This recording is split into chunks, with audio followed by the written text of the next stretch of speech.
Good evening everyone. आज या ठिकाणी मी मारुती इंजिनियर्स या कंपनीमध्ये आलो, जी एक खूप मोठी यशस्वी फाउंड्री आहे. मोर दॅन 20-25 इयर्स पासून ही कंपनी खूप यशस्वी पद्धतीनं चालवली जाते आणि त्याच्यासाठी सागर सर या ठिकाणी आहेत, की जे ओनर आहेत.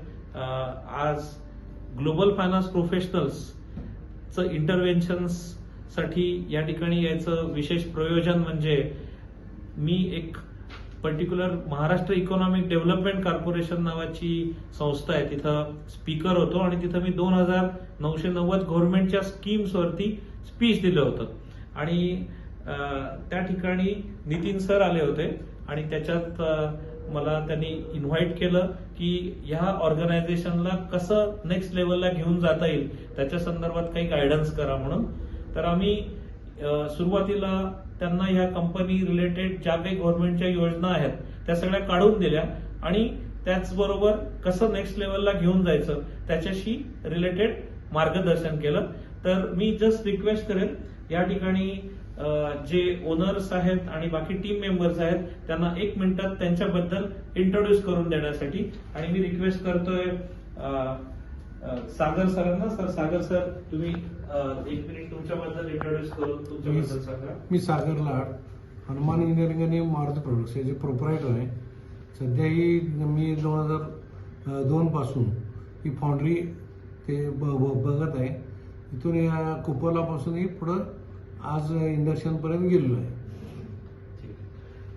प्रथमेशजी, तुमच्याबद्दल थोडी माहिती सांगा. मी प्रथमेश लाड. मी आता सध्या कंपनीमध्ये सीईओ या पदावरती मला निवड करून दिलेली आहे. यामध्ये मी आता 3 इयर्स झालं बघत आहे ऑपरेशन्स मध्ये. मी Aishwarya. I am looking after HR and lead generation. मी आता 1 वर्षामागे बसून बघते. ठीक आहे. आपण नितीन सरांना रिक्वेस्ट करू. नितीन सर. माझं नाव नितीन जाधव.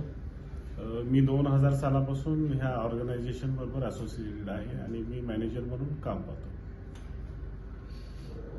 माझं नाव मालोजी माळगे. मी फायनान्स आणि अकाउंट्स बघतो. गेले 15 वर्ष या क्षेत्रात काम करतो.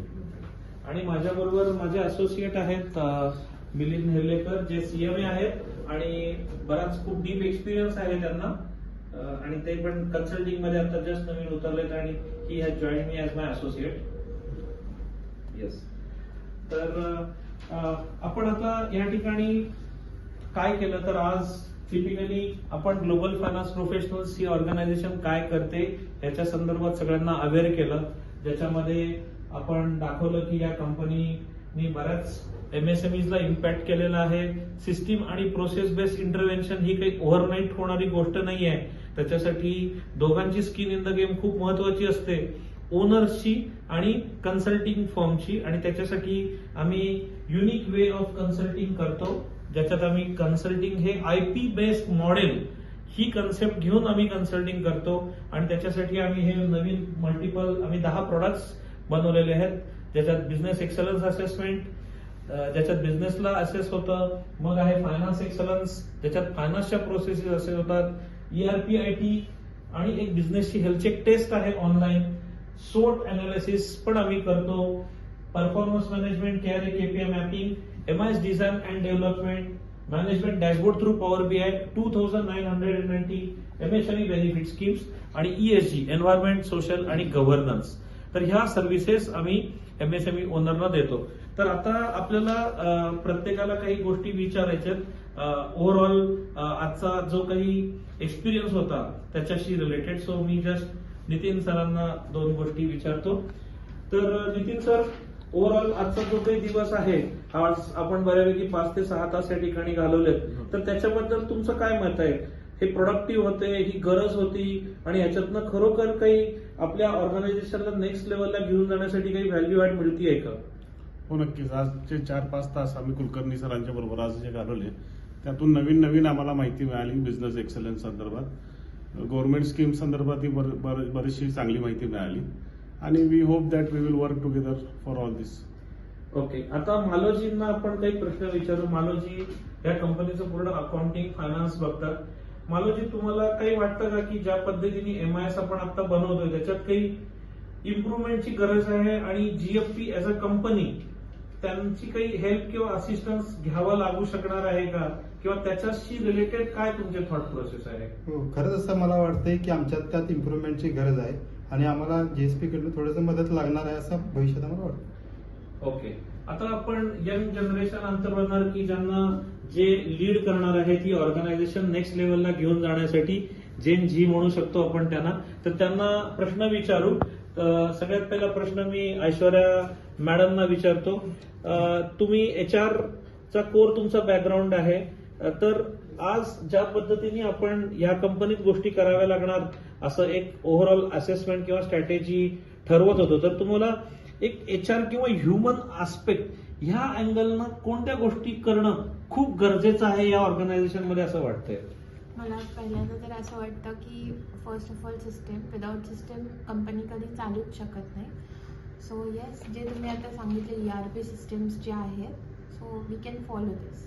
ओके, आणि स्पेसिफिक टू HR अशा कोणत्या गोष्टी कराव्या लागतील? कारण getting the resources, onboarding, maintaining, retaining them, तर त्यांच्याशी रिलेटेड अशी कोणती गोष्ट की जी GFP as their service offering देते की जी तुम्हाला घ्यायला आवडेल?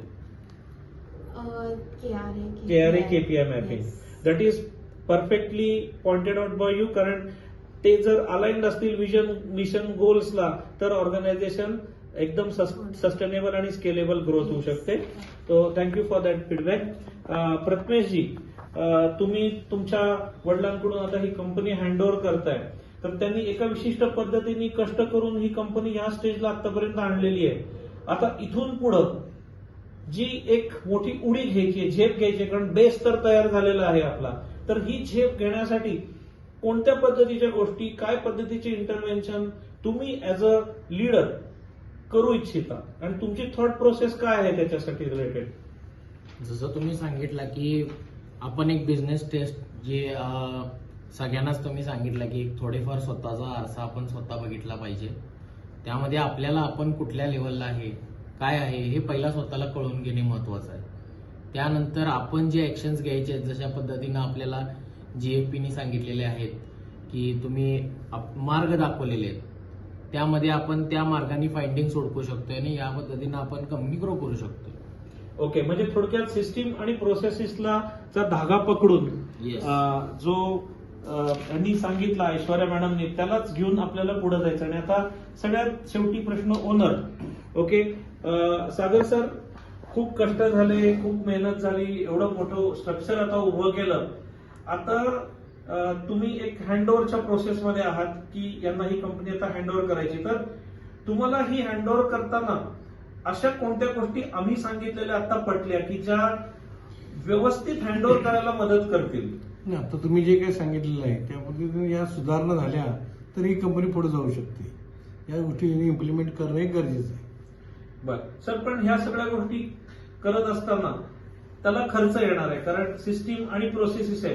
तर ह्या खर्चाला तुम्ही कशा पद्धतीने बघता? ही गरज आवश्यक गरज आहे का गुड टू हॅव का नाईस टू हॅव? तुमचं मत काय आहे याच्याबद्दल? म्हणजे चांगली आहे, कारण केलं तर पुढे आपल्याला त्याचा रिझल्ट पण मिळू शकेल. ओके, तर अशा पद्धतीने ह्या MSME ओनरना आम्ही इम्पॅक्ट करण्यासाठी आजचं हे सेशन अरेंज केलं होतं. आणि आम्ही MSME बढेगा तो देश बढेगा या कन्सेप्ट आणि थीम वरती काम करतो. तर ह्या ठिकाणी आपण सगळे जमलो आहोत, तर आपण एक फक्त छोटं स्लोगन तिघही सगळेही एक स्लोगन 3 वेळा म्हणायचंय आणि मी तुम्हाला जस्ट सॅम्पल ते म्हणून दाखवतो आणि ते आपण तिघांनी एका सुरात पॅशननं म्हणायचंय. स्लोगन अगदी सिंपल आहे, आपल्या भारत मातेसाठी आहे आणि MSME ला नेक्स्ट लेवलला घेऊन जाण्यासाठीचं ते स्लोगन आहे. स्लोगन आहे MSME बढेगा तो देश बढेगा. ही गोष्ट आपण 3 वेळा म्हणायची सगळ्यांनी फुल पॅशननी. तर तुम्ही या ठिकाणी या आणि सगळ्यांचा व्हिडिओ घ्या. 1 2 3. MSME बढेगा तो देश बढेगा. MSME बढेगा तो देश बढेगा. MSME बढेगा तो देश बढेगा. Thank you very much for all your interventions and all time spent. We are looking forward for making impactful interventions. And thank you sir for giving us the opportunity. Okay. Thank you. Bye.